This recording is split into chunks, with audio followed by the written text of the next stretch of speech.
Hello everyone, কেমন আছো তোমরা সবাই? আশা করছি সবাই খুব ভালো আছো। আমি কিন্তু খুবই ভালো আছি। তো এটা হচ্ছে থার্ড ডে। তো আজকে আমরা এখান থেকে হোটেল থেকে আমাদের এখন আজকে চেক আউট করে আমাদের যেতে হবে দীঘাতে। আজকে আমাদের হচ্ছে নেক্সট ডেস্টিনেশন হচ্ছে দীঘা। তো দীঘাতে গিয়ে তারপরে হচ্ছে কি রুম নিয়ে কী করবো না করবো পুরো ভিডিওটা শেয়ার করবো। পুরো ভিডিওটা দেখতে থাকো, আশা করছি ভালো লাগবে। ভালো লাগলে একটা লাইক করে কমেন্ট করে আর সাবস্ক্রাইব করে দিতে হবে। আর ফেসবুক থেকে দেখলে পেজটাকে অবশ্যই ফলো করে দিতে হবে। তো চলো তাড়াতাড়ি করে বেরোই, এখন প্রচণ্ড রোদ বেরিয়ে গেছে। তো একবার শেষ করে টাটা করে দিই সবাইকে। এখানের এটা লাইটসটা খুব ভালো ছিল, খুব মজা করেছি। তো চলো দেখি আজকে কি কি আছে। প্রথমেই আছে আজকেও লুচি আছে, তারপরে আলুর তরকারি আছে, তারপরে আছে চিড়ের পোলাও, তারপরে আছে ডিমের ভাজা মানে ডিমের ভুজিয়া, তারপরে আছে হচ্ছে এখানে ওয়াটারমেলন আছে, আর এখানে আছে ম্যাঙ্গো জুস, ওটস আছে, কেলগস আছে, আর আছে ব্রেড যেরকম থাকে ব্রেডও আছে। তো আমি ভাবছিলাম আজকে একটু কেলগস চকোস খাবো, আমার ওটা খেতে মন চাইছিল দুধ দিয়ে, কারণ আমার দুধ জিনিসটা আমার একটু ভালোই লাগে কেন কি জানি। তো এখানে আমি দুধ নিতে গেছি, দেখি দুধটা শেষ হয়ে গেছিলো। তো আমি বললাম যে একটু এটা শেষ হয়ে গেছে, এনে দাও। তো তারপরে দেখলাম এইটা হচ্ছে চায়ের ফ্লেক্স, তাও আমি এটা দিয়ে ঢেলে ঢেলে নিচ্ছিলাম। ভাগ্যিস ওটা ঢালিনি, প্রথমেই খুলে দেখলাম। তো তারপরে আমি ভাবলাম যতক্ষণ না আসছে ততক্ষণ এই খাবারগুলো একটু একটু করে টেস্ট করি। তো তাই ভেবেই আমি সব কিছু নিয়ে নিচ্ছিলাম। একটাই লুচি নিয়ে নিলাম, তরকারিটা বেশি করে নিয়ে নিলাম, কারণ তরকারিটা আমার খুবই ভালো লাগে। যে কোনো তরকারি আমি বেশি খাই এইসবের জিনিস থেকে। তো তারপরে আমি এখানে একটু এই যে এটাও নিয়ে নিলাম, এটা হচ্ছে গিয়ে চিড়ের পোলাও। তারপরে হচ্ছে গিয়ে একটুখানি নিয়ে নিলাম এখানে ডিমের ভুজিয়া, আর একটুখানি নিয়ে নেব এখান থেকে এই যে ওয়াটারমেলনটাও একটু নিয়ে নেব, নিয়ে এবার খেতে চলে যাবো। চলো খেতে থাকি। আর হচ্ছে গিয়ে এরপরে যখন দুধটা আসবে তারপরে কেলগসটাও খাবো। এই দেখো সবাই খেতে বসে গেছে, আর এখানে আমিও বসে গেছি খেতে। চলো আস্তে আস্তে খেয়ে নিই, খেয়ে দিয়ে বেরোবো। আর একটু বেশি করেই খেয়ে নেব, কারণ হচ্ছে গিয়ে এরপরে গিয়ে সুইমিং পুলে ঝাঁপাবো। আর জানোই তো খাবারের কষ্ট কতটা বেশি। তো এই সকালে এই তো খেয়ে নিচ্ছি, এত খাবার ছেড়ে কেন আবার সকালে কেন খাবো, একেবারে দুপুরেই খাবো। আর দুপুর হতে এখনও টাইম আছে, যেমন জলে ঝাঁপাবো, ওই জন্য হচ্ছে গিয়ে একটু বেশি করে খেয়ে নিলাম। তো তারপরে দেখলে কেলগসটা খেতে খেতে আমি রুমে চলে গিয়েছিলাম। আর এখন আমি এই যে মিউজিক সিস্টেমটা নিয়ে আর কতগুলো ব্যাগ নিয়ে দেখো নিচে চলে এসেছি। যা রোদ্দুর লাগছিল, আর ওপর থেকে নিশীথের একটা প্যান্ট পরে গেছিলো, সেটাই আমি জিজ্ঞেস করছিলাম যে দিয়ে দিয়েছেন কিনা, বললো দিয়ে দিয়েছি। তো এখন আমরা এখানে বসবো, তারপরে চেক আউট করে বেরাবো, বেরিয়ে আমরা দীঘার দিকে যাব। দীঘায় গিয়ে কিন্তু আমাদের কোনো রুম সেরকম জানা নেই, তো সেই জন্য আমাদের কিন্তু খুঁজতে হবে। তো দেখবো যেই রুমগুলো আমরা দেখবো সেগুলো তোমাদের সাথেও শেয়ার করব।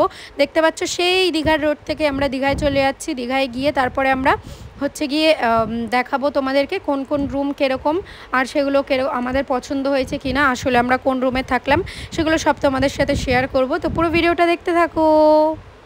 তো আমরা প্রায় দীঘার কাছে চলে এসেছি। আর এই যে দেখতে পাচ্ছ দীঘার গেটটা, আমরা কিন্তু মন্দারমণি থেকে যেহেতু এসেছি তাই এই গেটটা পড়েনি। আমরা হচ্ছে গিয়ে এবার ডান দিকে বাঁদিকে চলে যাবো, আর গেটটা হচ্ছে গিয়ে ডান দিকে।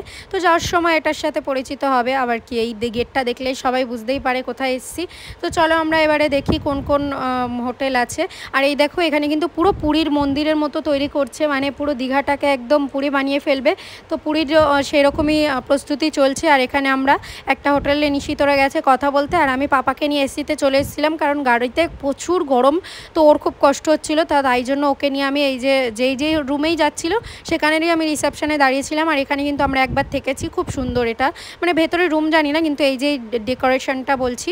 তো তারপরে এই যে আমরা একটা নেক্সট চলে এসেছি আরেকটা রুম দেখতে, যেখানে আছে এরকম ছাদে কিন্তু সুইমিং পুল ছিল, যেটা আমার অতটাও পছন্দ হয়নি, কারণ রুমগুলো বেশি একটু রেন্ট বলছিল, অনেকটাই বেশি, যেখানে 3000 টাকা করে এক একটা রুম বলছিল। শুধু রুম আর খাওয়া দাওয়া তো আলাদাই আছে, কিন্তু এই যে ওপরের ভিউটা অনেক সুন্দর ছিল। কিন্তু আমরা এই হোটেলটায় থাকিনি, আমরা এই হোটেলটা দেখতেই আসলাম শুধু। পুরো দেখো বিচের সামনেই, আর অনেক সুন্দর ভিউও পাবে।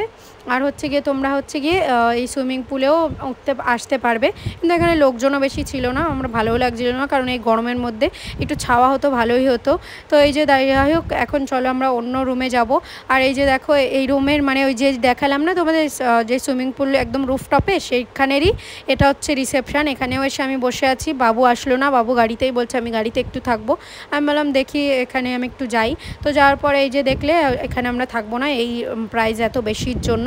তো তারপরে এখানে হচ্ছে গিয়ে আমাদের বললো যে যান আমাদেরই আরেকটা রুম আছে, সেগুলো একটু কম প্রাইজের আছে কিন্তু সেটা একটু পিছনের দিকে, তো সেখানেই আমাদের দেখাতে নিয়ে যাচ্ছিল। তো আমরা যাচ্ছিলাম সেইটাই দেখতে। তো এই যে হচ্ছে সেই হোটেলেরই শুধু পিছনের গেট, সেখানে কতগুলো মাছ ছিল সেগুলোই দেখছিলাম। আর এই যে রুমটা অনেকটাই ছোট ছিল। গৌতমদা বলছিল যে রুমটা একটু বড় হলে ভালো হয়, কারণ হচ্ছে বাবু তো খুব দুষ্টু, তো রুমটা একটু বড়ই চাইছিলাম। তো এটাও আমরা নিইনি কারণ এটা আমাদের পছন্দ হয়নি। তো তারপরে আমরা চলে আসলাম এম প্লাজাতে, আমরা এখন থাকবো এম প্লাজাতেই। তো যাই হোক এখানেই পুরো ফাইনাল হয়ে গেল। আর এখন আমি চলে এসেছি গাড়িতে, গাড়িটা খুলবো, খুলে আমার এই ব্যাগটা নিয়ে নেবো। এখানেই আমার ব্যাগেই হচ্ছে সব সম্পত্তি আছে। তো যাই হোক এই সম্পত্তিটা নিয়ে নেবো। ওরা সব ব্যাগ নিয়ে চলে গেছে, শুধু এই ব্যাগটা নিয়ে যায়নি। তো আমি এই ব্যাগটাই নিয়ে নেবো, গাড়িটা লক করে এখন চলো ওপরের দিকে যাই। তো আমরা রুমে চলে এসেছি, দেখতে পাচ্ছ এই যে রুমে এন্ট্রি করছি আমি, যেন এমন করছি যেন রানী এন্ট্রি করছে। যাই হোক এই দেখো এখানে রুমটা কিন্তু অনেকটাই স্পেস আছে, মানে বাবুর এরকম একটু জায়গা লাগে কারণ ও হচ্ছে খুব শান্ত ছেলে, তো ওর খুব জায়গা লাগে। ওই যে দেখতে পাচ্ছ পিছনে আমাদের সব ব্যাগ ফ্যাগ দিয়ে গেল। আর এই যে এই রুমটাতে এখন আমরা থাকবো। আর হচ্ছে গিয়ে রুমটা এরকমই ছোটোখাটোর মধ্যে ঠিকই আছে যেমন আছে, কিন্তু মানে আগের রুমটা একটু বেশি ছোট ছিল, যেখানে মানে পাই ফেলা যাচ্ছিল না এরকম লাগছিল। তো এখান থেকে আমাদের কিন্তু অনেকটা কাছে ছিল এটাও সুইমিং পুল ছিল। আর হচ্ছে গিয়ে এটাও কিন্তু একদম বিচের একদম অনেকটাই কাছে ছিল। বিচটা দেখা যাচ্ছে না কারণ মোড়টা ঘুরে বিচ এরকম। তো যাই হোক এসিটা চালিয়ে নিচ্ছিলাম। আর এটারও কিন্তু অনেকটাই ভালো ছিল, এটাতেও সুইমিং পুল ছিল, কিন্তু আমাদের কারোর আজকে ইচ্ছে করছিল না সুইমিং পুল যেতে, কারণ সুইমিং পুলে স্নান করলে না খুব গায়ে হাত পায়ে ব্যথা হয়, মানে এত গায়ে হাত পায়ে ব্যথা হয়েছিল আমার, ওই জন্য আমরা কেউই যাইনি সুইমিং পুলে স্নান করতে। আর বাবুরও পুরো চোখ লাল হয়ে গেছিলো, ও জলে নামলে উঠতে চায় না বলে, তাই জন্য আমরা গেলাম না। তো এখন আমরা খেয়ে দিয়ে রেস্ট নেবো, রেস্ট নিয়ে বিকালের দিকে ঘুরতে যাব। তো দেখো আমি সেইভাবেই রেডি হয়ে নিয়েছি। রেডি হতে এখন আমার কয়েকদিন একটু ভালোই লাগছে, মানে মেকআপ করতে একটু রেডি ফেডি হতে সুন্দর করে। তো যাই হোক দেখো আকাশটা এত সুন্দর লাগছে। আর বেরিয়ে পড়েছি আমি, বাবু আর বৌদি, তিনজনে মিলে এখন যাব সমুদ্রের পাড়ে, গিয়ে বসে বসে আবার সেই আমরা তিনজনে মিলে গল্প করব, কিছু খাওয়া দাওয়া করব। তো তাই জন্যই চলে যাচ্ছি। দেখো পিছনের মানে আকাশটা কত সুন্দর লাগছিল। আর এখানে দেখো আমরা চলে এসেছি, এই একটুখানি গেলেই হচ্ছে গিয়ে আমাদের রুম থেকে একটুখানি গেলেই তারপরেই হচ্ছে গিয়ে সমুদ্র পাওয়া যায়। আর আমাদের যেই হোটেলটা ছিল এম প্লাজা, ওটা কিন্তু একটা ওর নিচেই কিন্তু একটা আবার মার্কেটও আছে, মানে ওর নিচেই একটা মলও আছে, তো সেটাও দেখাবো যাওয়ার সময়। তো এই দেখো এখানে আছে কত রকম জিনিস। আমার এই জিনিসগুলো দেখতে না খুব ভাল লাগে জানো, ওই দীঘাতে আসলে আমি সব জিনিসগুলো দেখি, ব্যাগ দেখি, তারপরে যা যা আছে না আমি সবগুলো দেখি। তো এখন দেখো 5টা বাজে, 5টা সাড়ে 5টা, কিন্তু তাও এখনও কেউ ওঠেনি। আর পাপা জেদ ধরেছিল ওকে আইসক্রিম না কিনে দিলে ও যাবেও না, ওই জন্য জেদ ধরেছিল বলে ওকে আগে আইসক্রিম কিনে দিলাম। তো আইসক্রিমটা একটা ছোট আইসক্রিম কিনে দিয়েছি বলে ও বলছে কি ছোট আরেকবার কিনে দেবে কিন্তু। তো তারপরে আমি বললাম ঠিক আছে পরে আবার কিনে দেবো, আমরা বারবার খাবো। দেখো কীভাবে দেখছে। তো যাই হোক এইভাবেই হচ্ছে আইসক্রিম কিনে দেওয়া হলো, ও তো খুব খুশি আইসক্রিম খেয়ে। তো তারপরে আমরা এই যে এই বিচের পাড়ে চলে আসলাম, এখানে আমরা সবাই মিলে একটু বসবো, বসে হাওয়া খাবো। এই হাওয়াটা অসাধারণ লাগে, খুব ভাল লাগে, ওই জন্য বসে পড়েছি। আর এই যে এখানে হচ্ছে গিয়ে তিনজনে আমরা বসে বসে এখন হাওয়া খাচ্ছি, খুব ভাল লাগছিল আমার হাওয়াটা, ভীষণ সুন্দর একটা হাওয়া দিচ্ছিল। আর আকাশটাও খুব সুন্দর, দেখো এখন পড়ন্ত বিকেলে এই যে ওয়েদারটা অনেক সুন্দর লাগছিল। কিন্তু নিশিত আসেনি, ওরা ঘুমাচ্ছে, ওরা বললো যে আমরা এখন যাব না, তোমরা যাও, গেলে আমরা যাবো হচ্ছে রাত্রেবেলা। তো আমরা বললাম ঠিক আছে তোমরা থাকো, আমি পাপা আর বৌদি চলে আসবো। তো যাই হোক সেই জন্যই কিন্তু তোমরা আমাকে মানে আমার ভিডিওতে ওকে দেখতে পারবে না বেশি একটা। তো এই দেখো এখানে আমরা বসে বসে ওর কথাই মনে করছিলাম, একটু হিহি মজা করছিলাম। তো তারপরে এখানে হচ্ছে গিয়ে আমরা আম্মাখা নিয়ে নিয়েছিলাম, আম্মাখা খাবো এখন। আম্মাখাটা একটুও ভালো হয়নি, একটুও না, মানে কি বলবো আমি কি ভেবে যে এই আম্মাখাটা নিয়েছি, দেখতেই ভালো ছিল, এত পাকা ছিল, কিন্তু টাকা দিয়ে কিনেছি বলে খেলাম। এইটুকু আমের দাম 40 টাকা নিয়েছে গাইস মাখিয়ে। তো যাই হোক আমি এইটুকুই খেলাম। আর এখানে কত রকম জিনিস, এই জিনিসগুলো আমার দেখতে খুব ভাল লাগে। আর দীঘায় আসলে তো এই জিনিসগুলো খুবই মানে একদম সব জায়গায় জায়গায় পাওয়া যায়। তো এগুলো আমার দেখতে না অনেকটাই ভাল লাগে। তোমাদেরও দেখাচ্ছিলাম, এই চিনেমাটির এইগুলো দেখাচ্ছিলাম, এগুলোতে মনে হয় কোনো স্যুপ ফুপ দিতে পারবে, তারপরে নুনের কৌটো, অনেক কিছু আছে এখানে, অনেক সুন্দর লাগছিল। এগুলো ঘরে আনলে কিন্তু অনেক ভালোই লাগবে তোমাদেরও। আমি নিইনি কিছু, জিজ্ঞেসও করিনি দাম। তারপরে এখানে দেখলাম নাম লেখা, ছবি আঁকা, সেই চাবির রিং বা রাখার জায়গা, মানে শোপিস। তো তারপরে আমরা ব্যাগের কাছে চলে আসলাম, আর আমার এই ব্যাগগুলো অনেক পছন্দ হয়েছে, সেগুলো আমি নেব। এখন আমি দেখে যাচ্ছি সব জায়গায় জায়গায় গিয়ে, কিন্তু সেগুলো আমি ঠিক নিশিতের সাথে এসে ওর পকেট খালি করেই নেব। তো যাই হোক, এখানে বিড়ালগুলো দেখছিলাম, কত সুন্দর লাগছিল, কিন্তু আমার বিড়াল পছন্দ না, আমার কুকুরই পছন্দ। তো যাই হোক, এখন আমরা পাপা আবার অনেক জেদ ধরেছিল, ও কান্না করে দিল।